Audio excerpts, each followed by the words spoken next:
Hello दोस्तों, आज आपका एक बार फिर से स्वागत है हमारे यूट्यूब एंड फेसबुक चैनल पर। आज हम आपके लिए लेकर आए हैं एमपी बोर्ड क्लास 10 एक्सरसाइज 5.3 का क्वेश्चन नंबर तीसरे का पहला सवाल।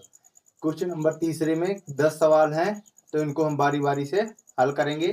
तो आज हम आपको सिखाएंगे कि a बराबर 5, d बराबर 3 और a n बराबर 50 दिया है, तो n और s n का मान कैसे ज्ञात करेंगे, ये निकालने का तरीका आपको हम आज बिल्कुल आसान तरीके से बताएंगे। तो चलो हम आज आपको सिखा रहे हैं, ठीक है। तो a बराबर हमारा कितना है 5 लिख लेते हैं। d बराबर कितना है 3, ये भी लिख लिया। an बराबर कितना है 50, ये भी लिख लिया। और एस एन बराबर ज्ञात करना है और एस एन बराबर ज्ञात करना है। इतने से सवाल में अभी हमें पूरा मतलब इतना दिया है, इतने से सवाल में अब हम हल कर लेंगे। तो एन का मान निकालना है, तो ए एन वाला सूत्र लगाएंगे। ए एन बराबर A plus N minus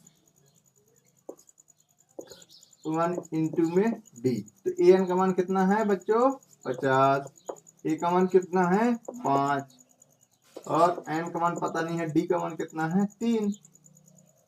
D का मान कितना है 3, ठीक। तो 50 प्लस 5 के पक्षांतर तो -5 में, और यहाँ पे n -1 इंटू में d अर्थात 3। 45 बराबर n-1, 3 का पक्षांतर हो जाएगा तो बटे में आएगा n-1। तो ये कट गया, कितना बचा 15 × 3 = 45।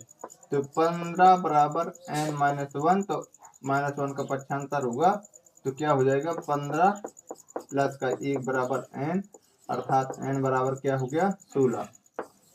एक चीज का जवाब तो हमें मिल गया, n का मान क्या हो गया 16। अब हमारा बच्चों क्या काम रह गया, केवल एस एन का। कितना एस एन।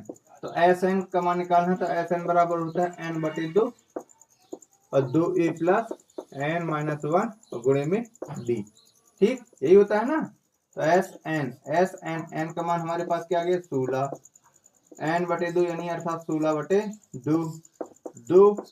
तो है ये क्वेश्चन का ए का मान कितना है 5 प्लस n की जगह 16 माइनस का 1 और गुणे में क्या हो जाएगा डी, डी अर्थात 3। तो s 16 बराबर 2 अट्ठे 16, 8 बचा ना।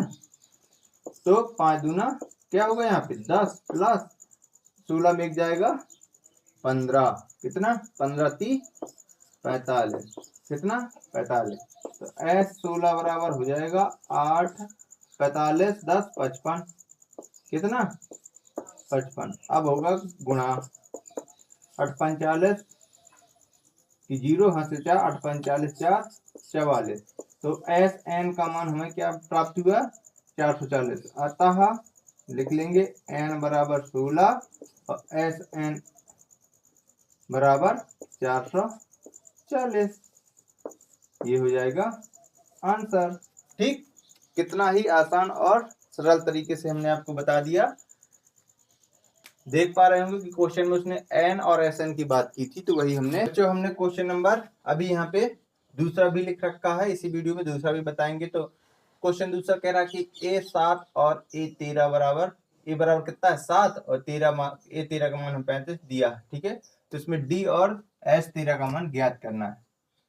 कोई कठिन सवाल नहीं है, बिल्कुल ही आसान है। तो लिखेंगे a बराबर 7, a13 बराबर 35। दो चीजें उसने दे रखी है हमारे पास, a13 और a7।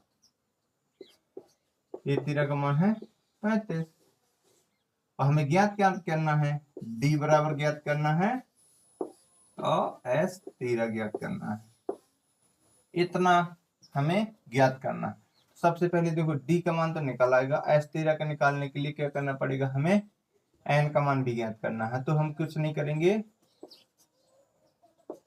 तो s13 को क्या लिखा जाता है s प्लस 12d लिखा जाता है, नहीं s13 बराबर कितना है 35 है, s13 बराबर 35। तो s13 को लिखेंगे s प्लस 12d बराबर 35। ठीक, तो ए का मान कितना है 7 प्लस 12d बराबर 35।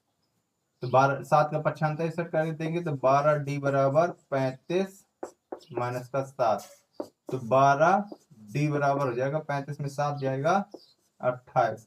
तो d बराबर क्या निकला बच्चों, क्या निकला 28/12, यानी कि कितने से कटेगा ये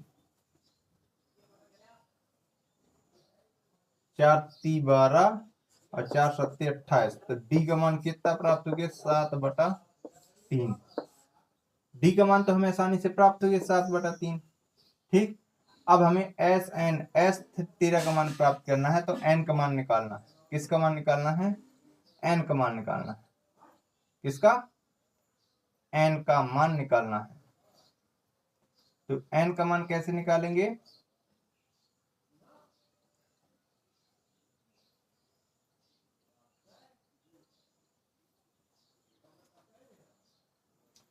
तो हम इसको अंतिम पद मान लेंगे। ए 13 को हमने क्या मान लिया, ए 13 माना कि ए 13 बराबर ए एन। तो ए एन का मान कितना हो जाएगा 35। ठीक, तो अब हम ए एन बराबर सूत्र लगाएंगे ए प्लस एन माइनस 1 इंटू में डी। माना कि एस 13 को मान लिया ए एन, इनके अंतिम पद इसको मान लिया, तो ए एन बराबर 35 हो गया। तो ए एन का सूत्र लगाएंगे ए एन बराबर A plus N minus 1 into D. तो ए एन का मान क्या है 35 बराबर ई का मान क्या है 7, क्या 7। तो एन का मान अभी हमें पता नहीं है, तो एन माइनस 1 क्यों कहते हैं, और डी का मान 7/3। ठीक है, तो इसका पक्षांतर करेंगे तो 35 माइनस 7 बराबर एन माइनस 1 और 7/3। तो ये 28 बचेगा। कितना बचेगा 28। तो एन माइनस 1 7/3। अब 7/3 को पक्षांतर करेंगे तो 28 गुणित 3/7 हो जाएगा उल्टा। ठीक है, तो इस 7 चौक 28, तो 4 × 12 बराबर एन माइनस 1। तो एन बराबर क्या हो जाएगा 12 × 1 = 13। एन का मान क्या बच्चों प्राप्त हो गया 13। अब देखो एस एन के सूत्र में हमें क्या चाहिए, ए चाहिए, डी चाहिए, एन का मान चाहिए, तो एस एन हमारा बन जाता है। तो एस, अब तो एस एन बराबर क्या होता है n/2 2a plus N minus 1 into में डी। तो एस एन का मान कितना है हमारे पास 13 बराबर 13। एन की जगह क्या लिखेंगे बच्चों 13/2। 2 गुणे ए का मान क्या है 7 प्लस एन का मान क्या है 13 माइनस का 1, और डी का मान क्या है 7/3। 7/3। तो एस 13 बराबर 13/2 तो ज्यों का त्यों रहेगा। ठीक, तो यहाँ पर हो गए 7 दूना 14 प्लस 13 में जाएगा 12 गुणे का 7/3। कोष्टक को लगाना दिमाग में रखना चाहिए, नहीं तो वो गलत हो जाता है। 14 प्लस 3 × 3 3 चौको 12, तो 7 चौको 28। कितना 28। एस 13 बराबर 13/2। ये कितना होगा 8 × 4 = 12 की 2, 3 × 1 = 4, 2 × 3 = 4 गुणे, तो 2 एकम 2, 2 दूनी 4, 2 एकम 2। ये हो गया हमारा एस 13 बराबर प्राप्त हुआ 13 गुणे 21। 13 गुणे 21, तो एस 13 बराबर हो जाएगा 21। 13 गुणे 21, तो 13 एकम 13 की 3, और यहाँ से ले 13 दूनी 26, 1 27। तो एस 13 का मान क्या प्राप्त हो गया 273। और उसमें क्या क्या कहा था डी का मान, डी का मान क्या हुआ हमें 7/3। ये सब चीजें हमें प्राप्त हो गई। इस प्रकार से हमने आज आपको क्वेश्चन नंबर 3 के पहले और दूसरे सवाल को इस तरीके और आसान तरीके से हल करके बताया है। तो जिसको आपको हल करने में दिक्कत नहीं जाएगी। आप ज़्यादा से ज़्यादा देखें, दोस्तों को शेयर करें और लाइक शेयर सब्सक्राइब करना मत भूलें। मिलते हैं हम आपको नेक्स्ट डे क्वेश्चन नंबर तीसरा और चौथे सवाल के साथ। तब तक के लिए धन्यवाद।